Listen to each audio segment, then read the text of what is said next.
ఈ రోజే ఏప్రిల్ 16 సంకటహర చతుర్థి. తులారాశివారు మౌనంగా ఉండండి చాలు. ఏప్రిల్ 28, 29, 30 తేదీల్లో శుభవార్తలు వింటారు. పనులన్నీ పక్కన పెట్టి ఆలస్యం చేయకుండా వెంటనే చూడండి. తులారాశి వారికి ఏర్పడే ఫలితాలు చూసే ముందు మీరు కనుక ఫస్ట్ టైం మన ఛానల్ని చూస్తున్నట్లయితే సబ్స్క్రైబ్ చేసుకోండి. అలానే పక్కనే ఉన్న బెల్ ఐకాన్ని యాక్టివేట్ చేసుకోవడం వల్ల మన ఛానల్లో పెట్టే ప్రతి వీడియో నోటిఫికేషన్ మీ మొబైల్కి అందుతుంది. అలానే మీ ఫ్రెండ్స్ అండ్ ఫ్యామిలీ మెంబర్స్లో ఎవరైనా తులారాశి వారు ఉంటే వారికి తప్పక వీడియోని షేర్ చేయండి. తులారాశి ఇది రాశి చక్రంలో 7వ రాశి. ఈ రాశి యొక్క అధిపతి శుక్రుడు. తులారాశి వారిని మనం గమనించుకున్నట్లయితే ఈ రాశి వారు చాలా తెలివిగా ఆలోచించి నిర్ణయాలు తీసుకుంటారు. అస్సలు తొందరపాటు నిర్ణయాలు తీసుకోవడానికి ఇష్టపడరు. అనుభవ జ్ఞానం అనేది తులారాశి వారిలో అధికంగా కనిపిస్తుంది. అయితే రాశులన్నిటిలో కంటే తులారాశి చాలా ప్రత్యేకమైంది. ఈ రాశి వారికి ఉన్నటువంటి తెలివితేటలు కానీ, ధైర్యం కానీ, మొండితనం కానీ మరెవరిలో ఉండదని చెప్పడంలో ఎటువంటి అతిశయోక్తి లేదు. ఎంత కష్టం వచ్చినా కూడా ఎప్పుడూ అసలు వెనకడుగు వేయాలన్న ఆలోచన కూడా రాదు. ఏదో ఒక విధంగా ఈ కష్టాన్ని మనం పరిష్కరించాలి, ఏదో ఒక మార్గం అనేది ఉంటుందని ఎప్పుడు కూడా ఆలోచిస్తూ ఉంటారు. అలానే వీరి ఆలోచన విధం కూడా చాలా డిఫరెంట్గా ఉంటుంది. అందరూ ఆలోచించే విధానంగా కాకుండా కొత్తగా ఆలోచించాలి. తనకంటూ కొత్తదనాన్ని ఎప్పుడూ కోరుకుంటారు. నూతన పరిచయాలు కానీ, నూతన విషయాలు తెలుసుకోవడంలో కానీ అంతే ఆసక్తి చూపిస్తారు. రాశి యొక్క అధిపతి శుక్రుడు కాబట్టి అలంకరణ, కళలు, సౌందర్యం, భౌతిక వస్తువులు మొదలైన వాటిపై ఎక్కువగా ఆకర్షితులవుతారు. హుందాకరమైన జీవితాన్ని గడపాలనుకుంటారు. డబ్బు విషయంలో మాత్రం చాలా జాగ్రత్తగా ఉంటారు. అయితే వీరి యొక్క ప్రధాన బలహీనత ఏంటంటే ఇతరులు త్వరగా నమ్మేస్తూ ఉంటారు. ఎవరైనా కొంచెం ప్రేమగా మాట్లాడినా తనవారుగా భావిస్తారు. కానీ కొంతమంది వ్యక్తులు మాత్రం వీరి యొక్క సంపదను, వీరికి ఉన్నటువంటి పేరు ప్రఖ్యాతులు లేదా వీరితో ఏదైనా అవసరం ఉన్నట్లయితే వాటి కోసం మాత్రమే వీరితో ప్రేమను నటిస్తారు. కాబట్టి అటువంటి వ్యక్తులతో మాత్రం మీరు చాలా జాగ్రత్తగా అయితే ఉండాలి. అలానే ఈ రాశికి సంబంధించిన వారికి ఈ సమయంలో వ్యాపార విషయంలో బాగా కలిసి రాబోతుంది. అస్సలు ఈ సమయాన్ని అయితే మీరు వదులుకోకండి. వ్యాపార పరంగా ఏవైతే ఎంతో కాలంగా పెండింగ్లో పడిపోయినటువంటి పర్మిషన్లు కానీ, పనులు ఏవైతే ఉన్నాయో ఖచ్చితంగా వాటిలో మీరు శుభవార్తలు అయితే వింటారని చెప్పుకోవచ్చు. అయితే వ్యాపార పరంగా కొంతమంది కావాలని మిమ్మల్ని ఇబ్బంది పెట్టడానికి కానీ, లేకపోతే మిమ్మల్ని రెచ్చగొట్టడానికి, ఏదైనా సంభాషణల విషయంలో మీతో ఆవేశపూరిత వ్యాఖ్యలు చేయించడానికి ప్రయత్నిస్తారు. ఆ సమయంలో మాత్రం మౌనంగా ఉండండి. అవతల వారు ఏమన్నా కూడా మీరు అస్సలు సహనం కోల్పోకండి. మీరు కనుక సహనం కోల్పోయి ఏవైనా ఆవేశపూరిత వ్యాఖ్యలు చేసినట్లయితే అవి మీ యొక్క పేరు ప్రఖ్యాతులు, వ్యాపారంపై ప్రభావం చూపే విధంగా ఉంటాయి. కాబట్టి చాలా ఓర్పుతో మీరు ముందుకు వెళ్ళడానికి ప్రయత్నించండి. ఆరోగ్య విషయంలో తులారాశి వారు కొంచెం జాగ్రత్త తీసుకోవాల్సి ఉంటుంది. అయితే గతంతో పోలిస్తే ఆరోగ్యం అనేది మెరుగుపడుతుంది. దీర్ఘకాలిక వ్యాధులకి ఎవరైతే ట్రీట్మెంట్లు తీసుకుంటూ ఉన్నారో ఆ ట్రీట్మెంట్లు అనుకూలించడం, ఎవరైతే సంతాన విషయంలో బాధపడుతూ సంతానం కొరకు ట్రీట్మెంట్లు తీసుకుంటూ ఉన్నారో అవి కూడా అనుకూలిస్తాయి.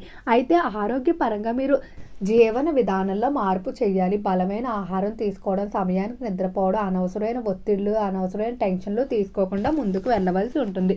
విద్యార్థుల ఫలితాలు చూసుకున్నట్లయితే విద్యార్థులు మాత్రం చాలా జాగ్రత్తగా ఉండండి. ఏప్రిల్ 28, 29, 30 తేదీల్లో ఒక అతిపెద్ద శుభవార్త అయితే మీరు వినబోతున్నారు. ఈ శుభవార్త కోసం మీరు ఎన్నో సంవత్సరాలుగా ఎదురు చూస్తూ ఉన్నారు. ఇది మీ యొక్క కల కింద చెప్పుకోవచ్చు.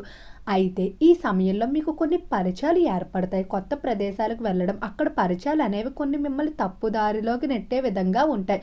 లేదా మీకు అనవసరమైన ఆలోచనలు, అనవసరమైన విషయాల గురించి మీ మెదడులోకి ఎక్కించే విధంగా ఉంటాయి. కాబట్టి అటువంటి పరిచయాలు మీరు మొదట్లోనే దూరం చేయడం మంచిది. వారితో సర్లే పోనీలే అని ఉందామనుకున్నట్లయితే వారి వల్ల మీకు ఇబ్బందులు కలిగే అవకాశం కనిపిస్తుంది. నిరుద్యోగస్తులు అతిపెద్ద శుభవార్త వినబోతున్నారు. కోరుకున్న కంపెనీల్లో మీకు ఉద్యోగ అవకాశాలు, ఎటువంటి ఉద్యోగాలు చేయాలనుకుంటున్నారో అటువంటి అవకాశాలు రావటం వల్ల ఎంతో ఆనందంగా ఉంటారు. అలానే ఉద్యోగరీత్యా ఎంతో కాలంగా ప్రమోషన్, ఇంక్రిమెంట్ల కొరకు ప్రయత్నిస్తున్న వారు కానీ, లేకపోతే ఉద్యోగంలో అభివృద్ధి లేక వేరొక ఉద్యోగాల్లోకి మారడానికి ప్రయత్నాలు చేస్తున్నప్పటికీ అవకాశాలు లేక ప్రస్తుతం చేస్తున్నటువంటి ఉద్యోగం నచ్చకపోయినా దాంట్లోనే ఎవరైతే కొనసాగుతూ ఉన్నారో అటువంటి వారందరూ కూడా ఈ సమయంలో ఖచ్చితంగా శుభవార్తలు అయితే వింటారని చెప్పుకోవచ్చు. ఉద్యోగ విషయంలో మాత్రం మీకు చాలా అనుకూలంగా ఉండబోతుంది. అలానే ఉద్యోగ ప్రదేశంలో గౌరవ మర్యాదలు దక్కించుకుంటూ ముందుకు వెళ్తారని చెప్పుకోవచ్చు. కెరియర్ పరంగా మీరు కోరుకున్న విధంగా సెటిల్మెంట్కి సంబంధించి వార్తలు వింటారని చెప్పుకోవచ్చు. ఇక ఈ రాశికి సంబంధించి కుటుంబ పరంగా చూసుకున్నట్లయితే కుటుంబ విషయంలో మాత్రం గతంతో పోలిస్తే పరిస్థితులు మెరుగుపడతాయి. కుటుంబ సభ్యులు వారు చేసుకున్నటువంటి కొన్ని తప్పులు ఏవైతే ఉన్నాయో వాటిని తెలుసుకొని మరలా మీ దగ్గరకు వచ్చి క్షమాపణలు అడుగుతారు. కుటుంబ సభ్యులందరూ కూడా మునపట్ల మీతో ప్రేమగా ఉంటారని చెప్పుకోవచ్చు. ముఖ్యంగా ఆస్తి వివాదాల్లో కానీ ఇతర మనస్పర్ధలు రావటం వల్ల తోబుట్టువులను ఎవరైతే దూరం చేసుకొని బాధపడి ఉన్నారో వారు ఖచ్చితంగా ఈ సమయంలో చాలా వరకు కూడా తోబుట్టువులు దగ్గరయ్యే అవకాశం కనిపిస్తుంది. మీ యొక్క తోబుట్టువులు మీ దగ్గరికి రావడం వల్ల మరలా మీకు కొండంత బలం చేకూరిందనే భావన ఉంటుంది. అలానే ఈ రాశికి సంబంధించిన వారికి వివాహ పరంగా కూడా చాలా అనుకూలంగా ఉండబోతుంది. ఎంతో కాలంగా వివాహం కుదరలేదు అనుకున్న వారికి సడన్గా వివాహాలు కుదరడం, వివాహ ప్రయత్నాలు కానీ లేకపోతే వివాహ పనులన్నీ కూడా చక్కగా ముందుకు సాగుతాయని చెప్పుకోవడంలో ఎటువంటి సందేహం లేదు. ప్రేమ విషయాల్లో తులారాశి వారు ఆలోచించి నిర్ణయాలు తీసుకోండి. ఈ సమయంలో మీరు కొంతమంది బయట వ్యక్తుల మాటలు వినడం కానీ బయట వ్యక్తులు మీ వ్యవహారాల్లోకి తీసుకురావడం వల్ల మీరు ఎంతగానో ఇష్టపడేటువంటి వ్యక్తుల్ని దూరం చేసుకునే అవకాశం ఉంది. కాబట్టి ప్రేమ విషయాల్లో మాత్రం కొంచెం సున్నితంగానే వ్యవహరించుకోవడం మంచిది.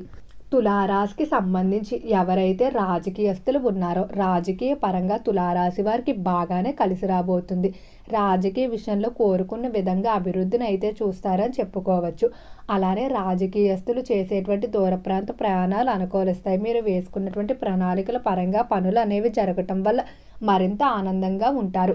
సినీ పరిశ్రమల్లో కళారంగంలో అనుకూలంగానే ఉండబోతుంది. కళాకారులు ఈ సమయంలో మంచి అవకాశాలు దక్కించుకోవడంతో పాటుగా మీరు ఎంతో కాలంగా ఎదురు చూస్తున్నటువంటి డ్రీమ్ ప్రాజెక్టులు ఏవైతే ఉన్నాయో అవి దక్కించుకొని ముందుకు వెళ్ళడం వల్ల మరింత ఆనందంగా ఉంటారని చెప్పుకోవడంలో ఎటువంటి సందేహం అయితే లేదు. అలానే ఈ రాశికి సంబంధించిన వారు ఒక విషయంలో అయితే జాగ్రత్తగా ఉండండి. ఆర్థిక పరంగా కొన్ని ఇబ్బందులు అయితే ఎదుర్కొనే అవకాశం కనిపిస్తుంది. అంటే గతంలో మీరు ఎవరికైనా రుణాలు ఇచ్చినా కూడా మధ్యవర్తులుగా వ్యవహరించే సాక్షి సంతకాలు హామీలు చేసి ఉంటారో వాటి యొక్క బాధ్యతలు ఈ సమయంలో మీ మీద పడే అవకాశం కనిపిస్తుంది. ఈ విధంగా మీరు చాలా వరకు కూడా ఆర్థిక విషయాల్లో కొంచెం బలహీనపడే అవకాశం ఉంది. కాబట్టి తస్మాత్ జాగ్రత్త. అలానే ఈ రాశికి సంబంధించిన వారు చేసేటువంటి దూర ప్రాంత ప్రయాణాలు వృత్తి వ్యాపార రీత్యా బాగానే కలిసి వస్తాయని చెప్పుకోవచ్చు. చేపల చెరువులు, రొయ్యల చెరువులు వ్యాపారాలు అనుకూలంగానే ఉండబోతున్నాయి. ఫైనాన్స్, స్టాక్ మార్కెట్లో పెట్టుబడులు కూడా చాలా వరకు సానుకూలంగా ముందుకు సాగుతాయి. అలానే ఎవరైతే ఎంతో కాలంగా గృహం కొనుగోలు కానీ నిర్మాణాలు కానీ ప్రయత్నాలు చేస్తూ ఉన్నప్పటికీ ఏవో ఒక కారణాల వల్ల ఆ ప్రయత్నాలు వాయిదా పడుతూ వస్తున్నాయో అటువంటి వారైతే అతిపెద్ద శుభవార్త వినబోతున్నారు. సొంతింటి కళ అనేది నెరవేరబోతుంది. ముఖ్యంగా గృహ నిర్మాణం చేసేవారి దగ్గరలో ఉన్నటువంటి లక్ష్మీ నరసింహస్వామి వారి ఆలయానికి వెళ్ళి స్వామివారిని దర్శించుకుని గృహ నిర్మాణాలు కనుక ప్రారంభించుకున్నట్లయితే అన్ని విధాల అనుకూలమైన ఫలితాలు పొందుతారు. ఓకే అండి, తులారాశి వారికి ఏర్పడే ఫలితాలు చూశారు కదా. వీడియో నచ్చితే లైక్ చేయండి. తప్పకుండా మన ఛానల్ని సబ్స్క్రైబ్ చేసుకోండి. ఓం నమః శివాయ.